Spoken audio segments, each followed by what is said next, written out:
السلام علیکم ورحمۃ اللہ وبرکاتہ۔ بسم اللہ الرحمن الرحیم۔ پارہ نمبر 2 سورہ بقرہ جاری ہیں۔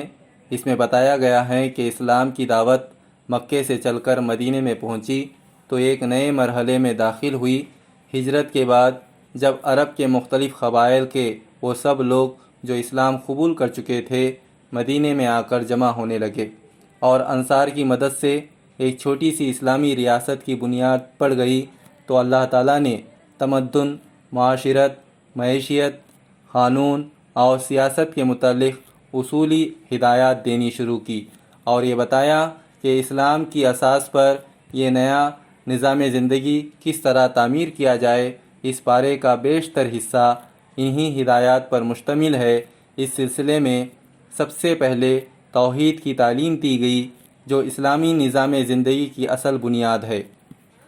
حلال اور پاک چیزیں کھانے کا حکم دیا گیا اور بتایا گیا ہے کہ اللہ کی بندگی کرنے والوں کی بنیاد یہ ہے کہ وہ پاک چیزیں کھاتے اور ان پر اللہ کا شکر ادا کرتے ہیں۔ مردار، خون اور سور کے گوشت اور ہر اس چیز کو حرام قرار دیا گیا جس پر اللہ کے سوا کسی اور کا نام لیا گیا ہو۔ نماز قائم کرنے، زکوٰۃ دینے، عہد کو پورا کرنے اور تنگی و مصیبت کے وقت بھی راہ حق پر جمے رہنے کا حکم دیا گیا، اس لیے کہ تقوی اور دینداری اللہ کی رضا پر سب کچھ نثار کر دینے کا نام ہے۔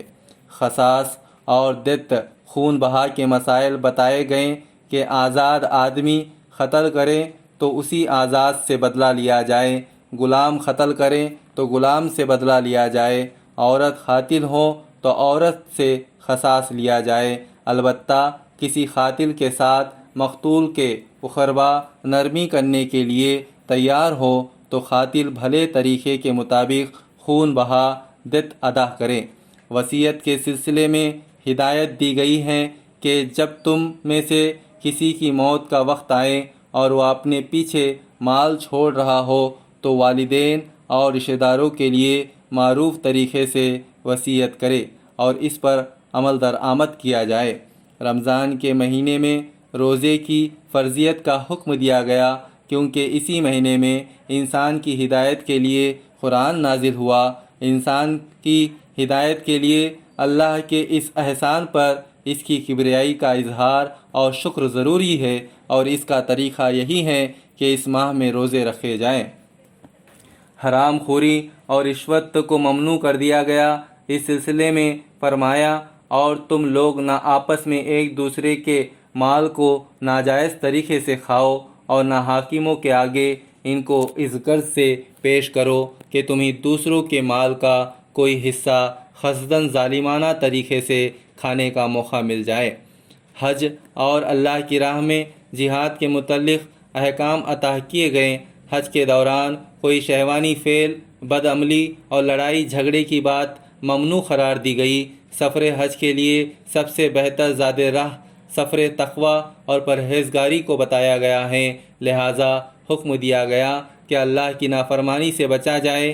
حج کے یہ چند روز اس لیے مقرر کیے گئے ہیں تاکہ انہیں اللہ کی یاد میں تقوی اور پرہیزگاری کے ساتھ بسر کیا جائے۔ اللہ کی راہ میں جہاد کے بارے میں فرمایا گیا کہ تم اللہ کی راہ میں ان لوگوں سے لڑو جو تم سے لڑتے ہیں، مگر یہ بھی واضح کر دیا گیا کہ لڑائی کا مقصد فتنے کا خاتمہ ہونا چاہیے اور اس وقت تک ہی لڑنا چاہیے جب تک فتنہ باقی ہے اور جب تک دین اللہ کے لیے خالص نہ ہو پائے۔ شراب اور جوئے کو ممنوع قرار دیا گیا۔ یتیموں کے ساتھ وہ طریقہ اختیار کرنے کا حکم دیا گیا جو ان کے لیے بہتر ہو۔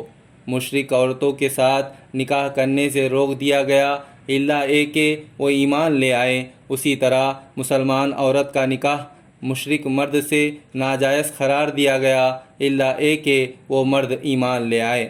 مشرک عورت یا مشرک مرد سے کسی مسلمان کا نکاح کرنے سے بہتر ہے کسی مومن غلام یا باندی سے کیا جائے۔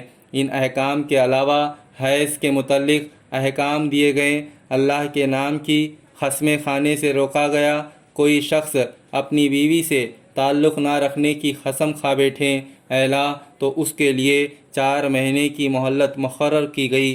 اس دوران میں اگر دونوں چاہیں تو اپنے حالات درست کر لیں ورنہ رشتہ منقطع کر لیں۔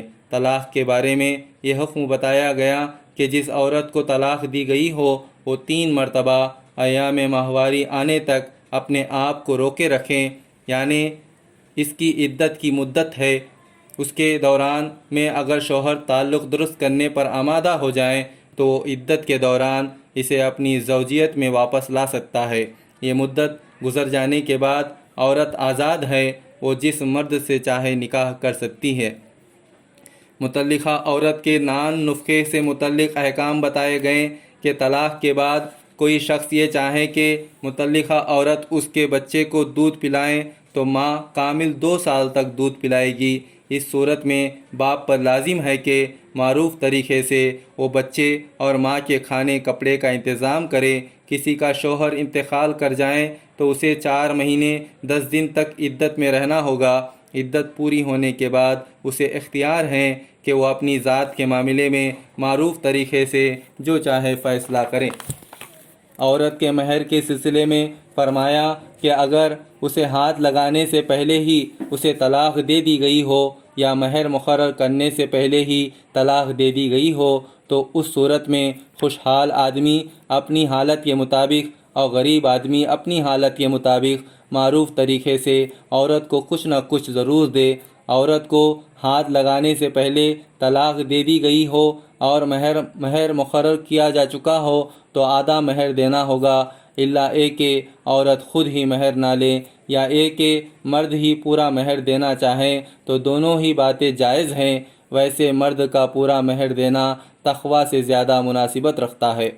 طلاق دینے کا صحیح طریقہ بتایا گیا کہ عورت کو حالت طہر حیض سے پاک حالت میں ایک طلاق دی جائے، پھر اگلا حیض آنے تک چاہے تو رجوع کر لیں، ورنہ عورت حیض سے پاک ہو جائیں تو دوسری طلاق دیں، پھر اگلا حیض آنے تک چاہے تو رجوع کر لیں، لیکن تیسرے طہر میں تیسری طلاق دینے کے بعد نہ تو شوہر کو رجوع کا حق رہتا ہے اور نہ ہی موقع۔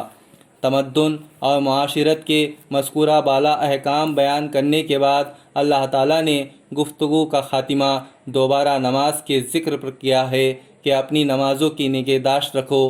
نماز کے بیان پر اس تقریر کو ختم کرنے کا مقصد نماز کی اہمیت کو بتانا ہے کہ یہی وہ چیز ہے جو انسان کے اندر خدا کا خوف، نیکی و پاکیزگی کے جذبات اور احکام الہی کی اطاعت کا مادہ پیدا کرتی ہے۔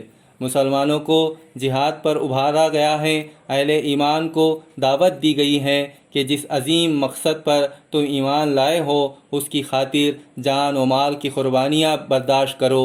جہاد کی راہ میں مدد و حمایت کے لیے مال خرچ کرنے کو قرض حسن کہا گیا، یعنی جو کچھ انسان اللہ کی راہ میں خرچ کرتا ہے اسے اللہ اپنے ذمے قرض قرار دیتا ہے اور اسے بڑھا چڑھا کر واپس کرتا ہے۔ اس سلسلے میں مسلمانوں کا حوصلہ بڑھاتے ہوئے حضرت طالوت اور ان کے ساتھیوں کا وہ پرعزم قول نقل کیا کہ بارہا ایسا ہوا ہے کہ ایک خلیل ایک چھوٹی گروہ اللہ کے اذن سے ایک بڑے گروہ پر غالب آ گیا ہے۔ اللہ صبر کرنے والوں کا ساتھی ہے۔ وآخر دعوانا ان الحمدللہ رب العالمین۔ اللہ تعالیٰ سے دعا ہے کہ اللہ تعالیٰ کہنے سننے زیادہ عمل کرنے کی توفیق عطا فرمائے۔ ربنا آتنا فی الدنیا حسنۃ وفی الآخرۃ حسنۃ وقنا عذاب النار۔ رب اغفر وانت خیر الراحمین۔ والسلام علیکم ورحمۃ اللہ وبرکاتہ۔